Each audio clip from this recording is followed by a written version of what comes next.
Hello, everyone. I'm Dr. Christian Barrientos Ichaso. I'm international business lawyer and anti-corruption compliance too.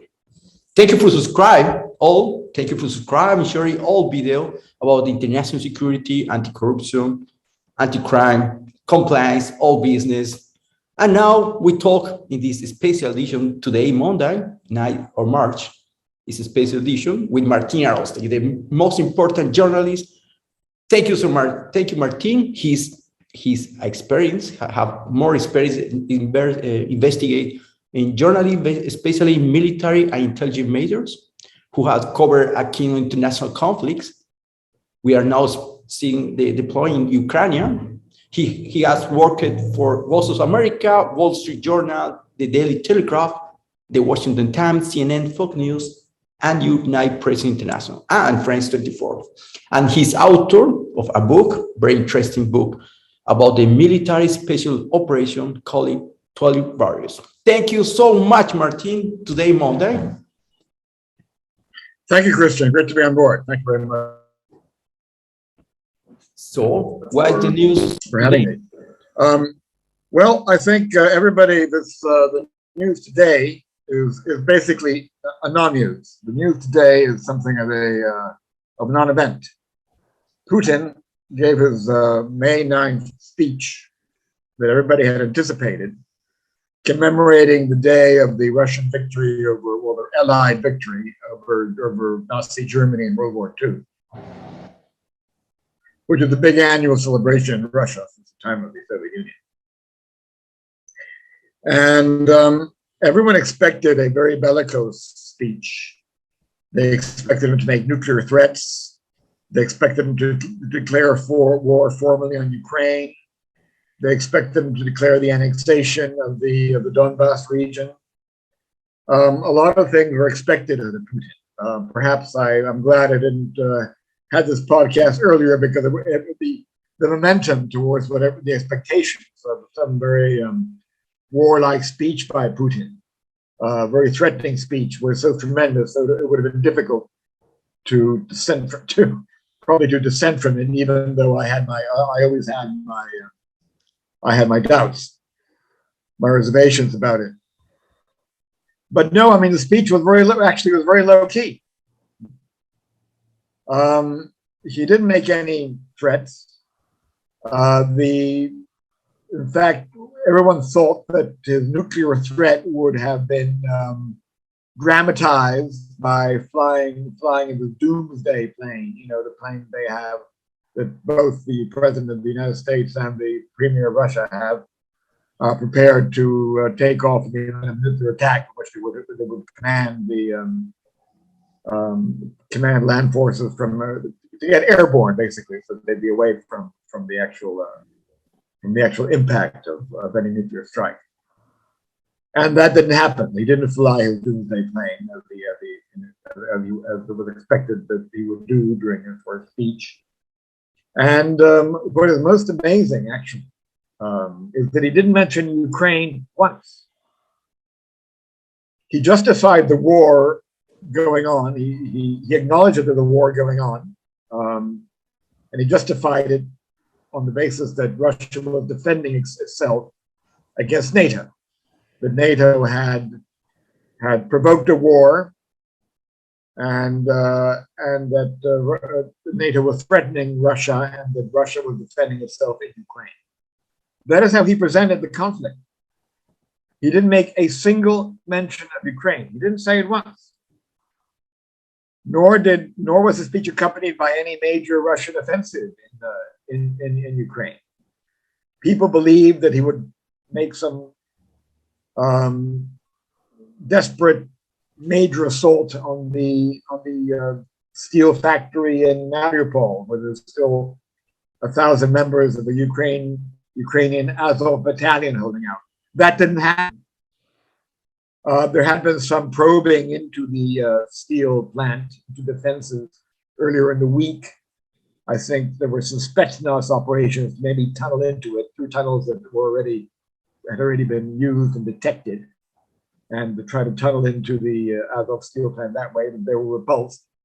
And since then, which I imagine probably entailed a lot of casualties, especially among the more elite units, that Russia used in this, there haven't been any further attacks on the Azov on the steel plant, and so really, Putin had nothing to show. In fact, Russian troops are withdrawing from another key city that they had under siege, Kharkiv in the north. It was the second city after Kiev, which they had tried to take with a tank offensive from via Russia, and they're now in retreat in a very like they did in Kiev. They've been retreating from there all week, to the point. I mean, a real forced retreat. I mean, it really looks like a rout, to the point that Russians are actually blowing up bridges behind them, so the pursuing Ukrainian troops cannot catch up with them. So it all looks very bad for Putin. I mean, the offensives in the central Donbass don't seem to have gone anywhere. I think Putin has finally acknowledged, and people maybe around him have acknowledged, that his military operations in Ukraine are going nowhere. And that probably his best bet at this point, short of a nuclear threat, a nuclear attack, which I suppose we still must consider as a possibility, although after today's performance, the May 9th speech, perhaps a more remote one, is to sit down for negotiations with Ukraine or maybe with Europe. I think what Putin ultimately wants is negotiations with Europe directly. I doubt if he's going to get that. Maybe with the United States directly. I think he would have a hard time sitting on opposite side of a table with Zelensky. I think to treat Ukraine on an equal basis would be very difficult for him. And perhaps that was the thrust of the speech. He didn't mention Ukraine. He said that NATO was attacking Russia, and that so indicating, I suppose, that any peace negotiation would have to be between Russia and NATO, therefore possibly downgrading Ukraine's importance in the speech by the fact that he'd made no mention at all of Ukraine. I repeat that, and I think this is very, very significant. It's significant in as much as that he wants to downplay Ukraine, and it's significant also in the sense that it's not Ukraine that's the aggressor, that's the problem, it's NATO that's the problem, which is the aggressor. Which is pretty much the way Putin had it before the invasion anyway. I mean, his whole problem with NATO was expanding toward Russia, when NATO was becoming a threat, NATO was surrounding Russia, and that was the justification, basically the casus belli, the reason he gave for the invasion of Ukraine, other than trying to denazify it and all that, which was, I think, always a secondary one to replace the government and so on. However much that was part of the strategy in order to prevent this feared encroachment of NATO by NATO of Russia, it was nonetheless always a secondary objective to getting NATO away from Russia's borders. And of course, the irony of the whole thing, Christian, is that through his invasion of Ukraine and through the massive, the huge losses that the Russian army has taken, and the terrible performance that is put up before the world, he's achieved exactly the opposite of what he wanted to achieve. Now he's got other countries in Europe that were previously neutral, Finland and Sweden, to name two, who now want to join NATO so that they don't get invaded by Russia. And you've got a situation in which Russia is no longer feared by NATO, as much as it used to be. Except, of course, again, we have to caveat that the governments are well. Okay, that's a factor that has to be taken into consideration. And if NATO ever does enter into a negotiation with Russia, which is supposedly what Putin wants them to do, that would be the reason why they would do it, obviously, because the nuclear threat that Russia poses is latent. I mean, it's ongoing. It's there. It exists. So that is the situation. I mean, a surprise performance by Putin, a surprise speech, and an indication that he wants a negotiated way out of this. With NATO, and I say both ultimately also with Ukraine. The fact he didn't mention Ukraine, he didn't attack Ukraine, he didn't launch any direct attacks against Zelensky, I think is also an indication that he's trying to get on everybody's good side. He used the speech to, I think, in a way to reach out, to tone down his warlike attitude evident in previous speeches. Perhaps I'm over optimistic, but this is the way I see it. And again, I mean, the performance of the ongoing poor performance of the Russian forces in Ukraine, I think perhaps leave him with no choice but to seek a negotiated way out, unless he's going to go nuclear. That's those two choices that Putin faces.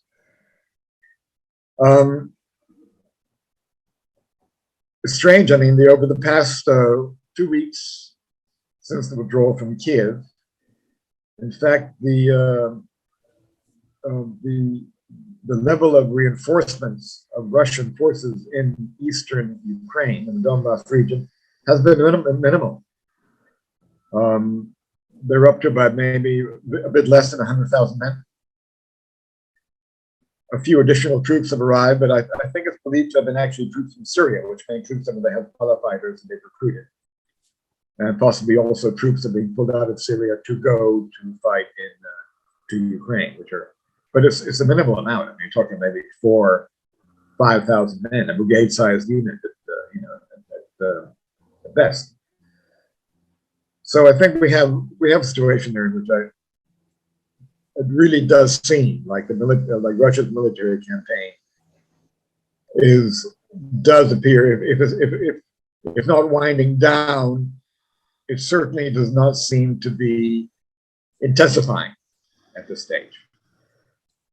And I think Putin's speech today reflected that. There's an incredible, the historical ironies in all this are amazing.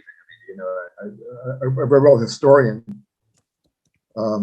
American historian called Barbara Tuchman, wrote a book some time ago, quite a while ago, called the March of Folly, in which he gives case after case of a world power which undertakes a major offensive, a major campaign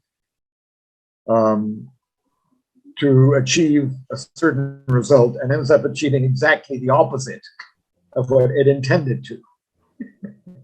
It's true. This has happened many times in history. And I think what Putin has done in Ukraine is an incredible example of this. Opposite. The most dramatic contemporary example we may have of this. It's true. And there's another. It's funny, that today Russia is supposedly commemorating its, the Second World War, the victory of the great patriotic war of the Nazi Germany in World War II. Supposedly, he dressed up the whole Ukrainian government being run by Nazis. It's absolutely ridiculous. Zelensky is Jewish to start with, right? Nobody ever even believed that. Okay, it's ridiculous. To use this war against Ukraine as a sort of replay of the kind of a residue Nazi regime in Eastern Europe that Russia had to get rid of was an absolutely ridiculous fallacy. But it's ironic because actually it is what is happening in Russia today, in Ukraine today, is in many ways similar to, there could be a parallel we have yet to see with what happened in a war Russia had before World War II. And we're talking about World War I, when, as you may recall, if you know the history of World War I, the First World War, the Russian army challenged Germany on its eastern front, which Germany obviously had to respond to in a major way because Russia had the largest army in Europe at that time. But it was so disorganized, so poorly coordinated, so undersupplied that it quickly fell apart. And after an initial battle of Tannenberg, the Russians had to withdraw to trench warfare in Poland, in that area, which the Russian troops underwent all kinds of terrible hardships. I mean, they weren't similar to today. They had a logistical breakdown. The logistics were disorganized. They weren't being fed. They weren't being supplied. Didn't have ammunition. And this led to a situation in which the Russian army on Germany's Eastern Front began to fall apart. And there were mass mutinies, and officers were shot by the men. And there were mass desertions. They just dropped their rifles and just got out of the trenches and walked back to Russia, en masse. Tens of thousands of soldiers just left the trenches and walked back to Russia. And this is what, in fact, this was the precursor of the Russian Revolution of 1917, or the Bolshevik Revolution, which overthrew the Tsars. Well, the initial revolution against the Tsars, and then which was followed by the Bolshevik Revolution, which the communist regime took power. But yes, I mean, what the question now is, will Putin survive a possible defeat in Ukraine? And whatever happens, it seems that the groundwork seems to be laid out for a possible power struggle in the Kremlin, because it looks like perhaps the reason that Putin gave such a low-key speech today, his May 9th speech, was that he's also very ill. I mean, I think the reports of that are very consistent. Some reports have that he has Parkinson's, others that he has Parkinson's as well as cancer, and actually he's going to go into surgery very soon, as well as post-surgical treatment that should take a very long time, and he could be weakened or not be able to fulfill his role as Russian president over certainly all the operations taking place, and possibly some time after that. I mean, post-surgical treatment of cancer is a very drawn-out process. It usually involves chemotherapy. You can be very weakened by it. It's very hard to conduct any kind of stressful activity if you're undergoing that. So it appears that there could well be a power struggle. The initial reports are that Putin will be replaced by one of his close advisors called Nikolai Petrushov, who is considered a hardliner. Okay, very much a hardliner. He's a close aide to Putin. He's been close for a very long time. He's one of the Siloviki, this KGB inner group that has supposedly have controlled Russia under Putin. He's also an ex-army general, okay, and that he may well Putin is going to appoint him to replace him to conduct his duties while he's in hospital, assuming this whole cancer thing is true, which it appears to be. The reports that seem to be very, very consistent about. But I mean, the fact that he's appointed him, and in view of the fact that the Siloviki have performed so badly during this whole thing. I mean, it's their leadership which has failed. Their intelligence, supposedly, Russia's being run by the KGB, and they got their own intelligence about what to expect in Ukraine if they invaded.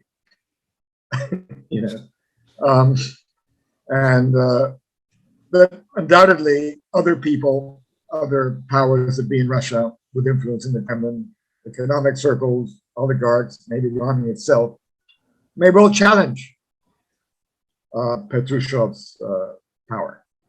And power struggles will undoubtedly develop inside the Kremlin. Okay. As to where this goes, we have no idea at this stage. But if Putin does go in for surgery, or even if he does not, it appears that we are due now for an internal power struggle within the Kremlin due to the manifest failure of the Ukrainian campaign, as well as Putin's weakened condition.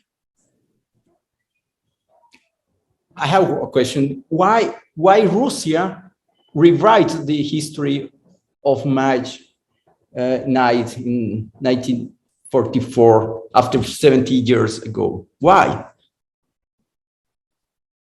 Well, it's their great patriotic day. It's like their Independence Day, you know? Yeah. I don't know. I mean, you know, I don't. Yes, I mean, it for a long time since Stalin, it became to replace the date of the actual revolution.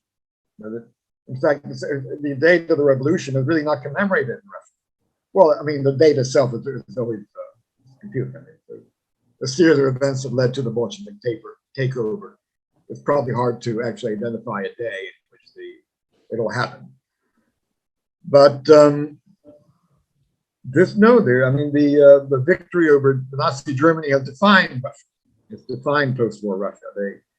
They presented themselves, and in fact are still considered by other communist parties in Europe, like the Podemos party in Spain, as having been the main liberator of Europe from Nazi Germany.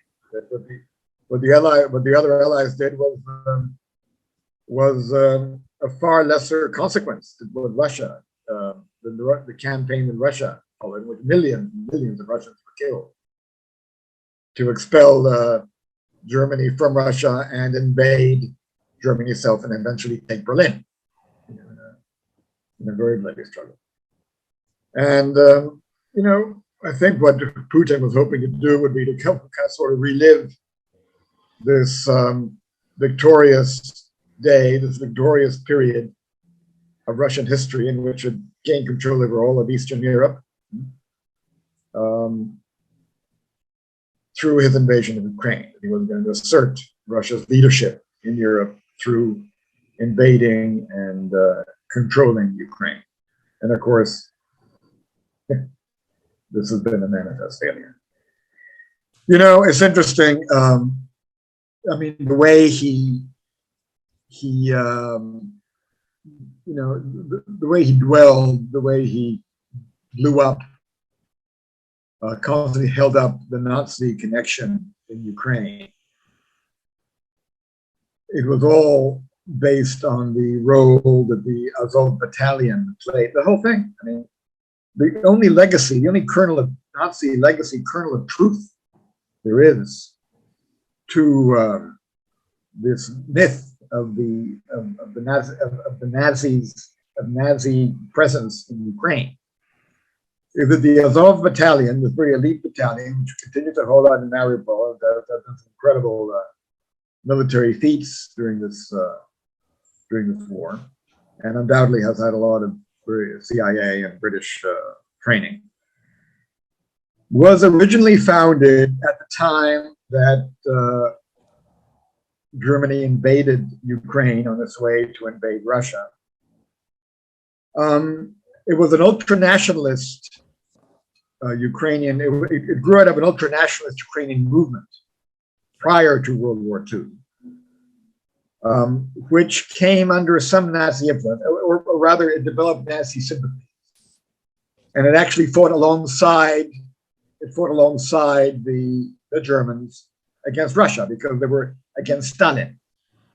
And in fact, a lot of Ukrainians welcomed Germany when they invaded or went into Ukraine as liberators from Stalin's rule. I mean, Stalin had treated Ukraine very badly. It starved the Ukrainian farmers because they wouldn't agree to his collectivized farming program.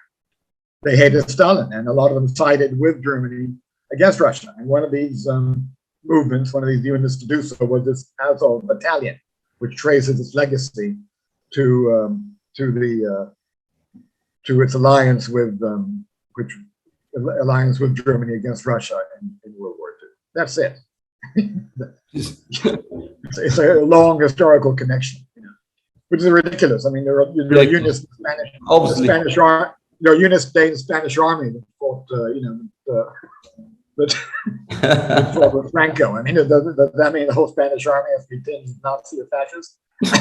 I mean, it's absolutely ridiculous. You know? And this is it. I mean, this is the only kernel of truth. This is the only factor in Ukraine which has any kind of Nazi connection. You know? Yeah, that's really obviously. And of course, it's Putin holds this up because connected to this whole, the great patriotic day of May 9th, the victory over Nazi Germany, which, defined Germany's modern day role in Europe and World War II, post World War II. Hitler and Vladimir Putin now. Vladimir Putin is alone. Our Hitler in 1994. That's the similar history now. That's the history. That's the true in the history. He's alone in the war. Vladimir Putin is alone in the war with a general, corrupt generals. No, he's quite isolated. I mean, he's got some friends. Hey, listen, can you hold a moment? Tengo que hacer algo. Yeah. Just a second.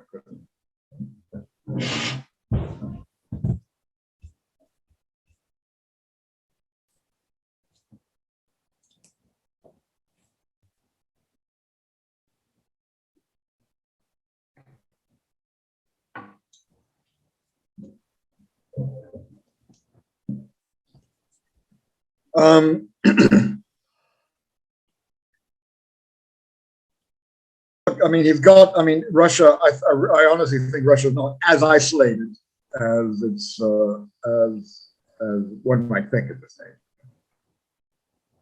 It is getting some help from China. Other major countries like India will continue to trade with it.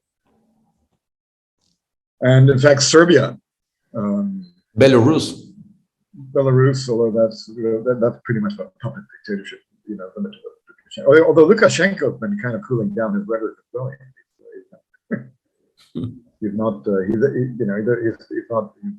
cooling down his rhetoric a lot. In fact, I think to some extent, I think he said words the other day. He said something to the effect that Russia would have bogged down, or that the campaign in Ukraine was taking a lot longer than expected, something like that.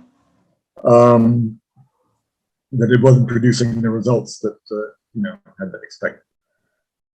Serbia in the Balkans continues to be a Russian ally. In fact, the government there mobilized demonstration today to support the Russian May Day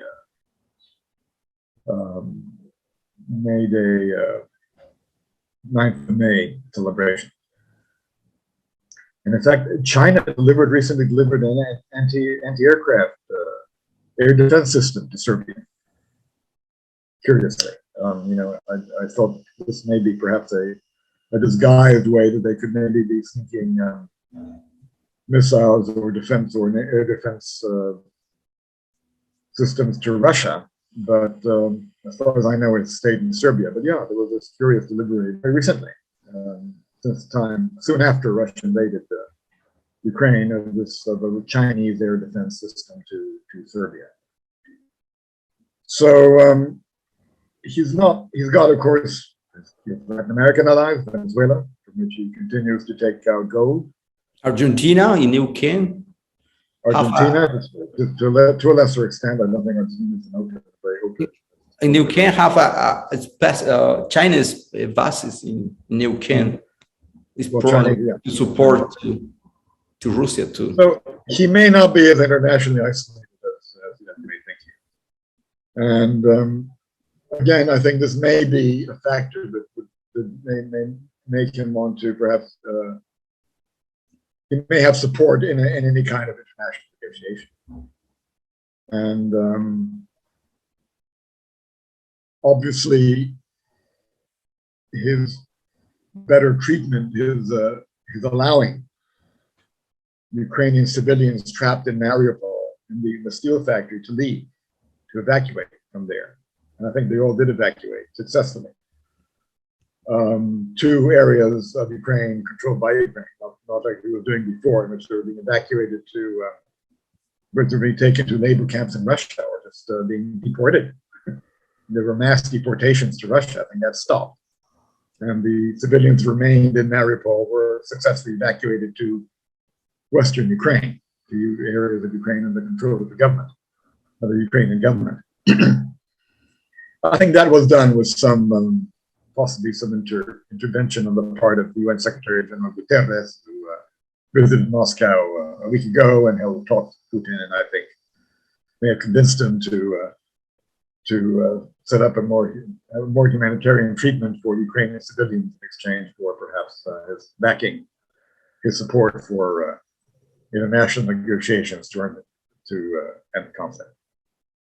So, but I think obviously it's the support he does have, I think, will rest to a very great extent on his showing that he can,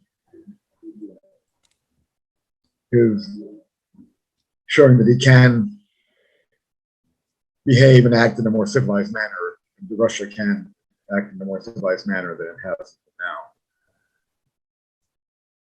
Now, China have a problem with the food security in the Shanghai and other parts of the country.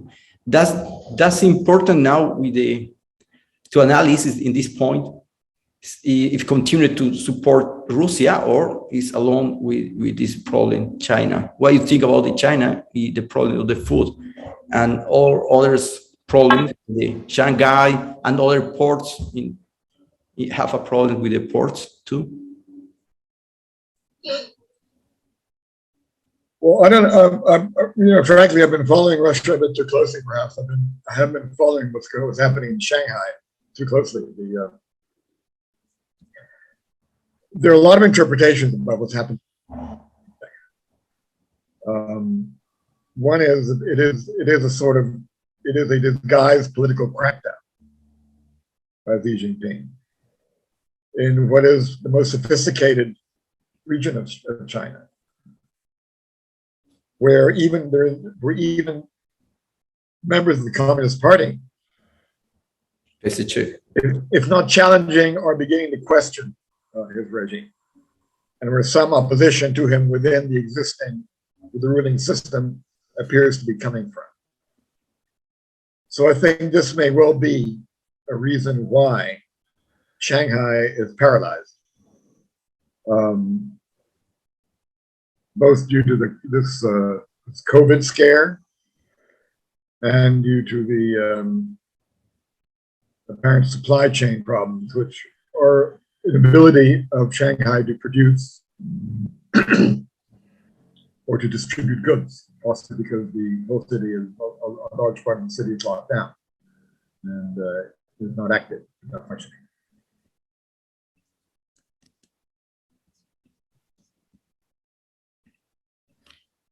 Oh, that's very interesting.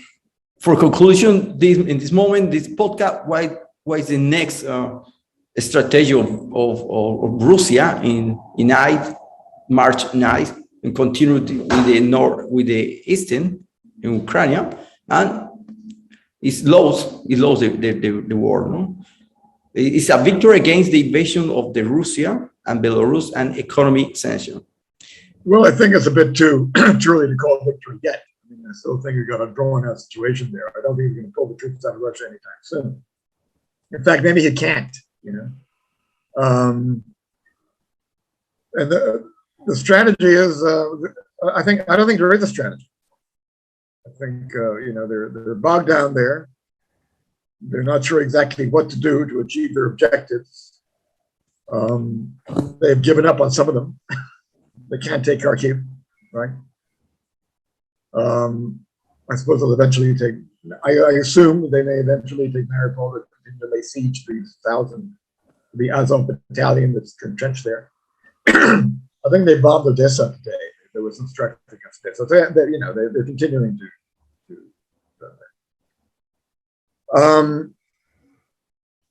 I think he is going to try to seek a negotiated way out. And I think that's what other people in the Kremlin are also going to try to see. Only question is whether, in fact, there'll be anybody really there you can talk to, because if Putin is now going in for surgery, or he's in a very bad medical condition, and the power struggle develops within the Kremlin, it's possible that not only do they not come up with a strategy, but there is nobody there with whom we can even talk to. We can't even really know what is going on.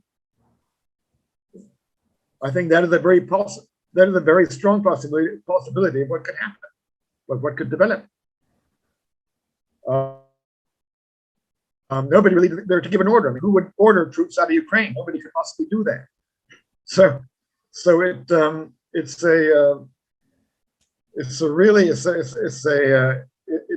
look. I mean, there's a old American term which I have to use here. It's too perfect for it not to be used. It's a clusterfuck. All right. Right. To put it simply.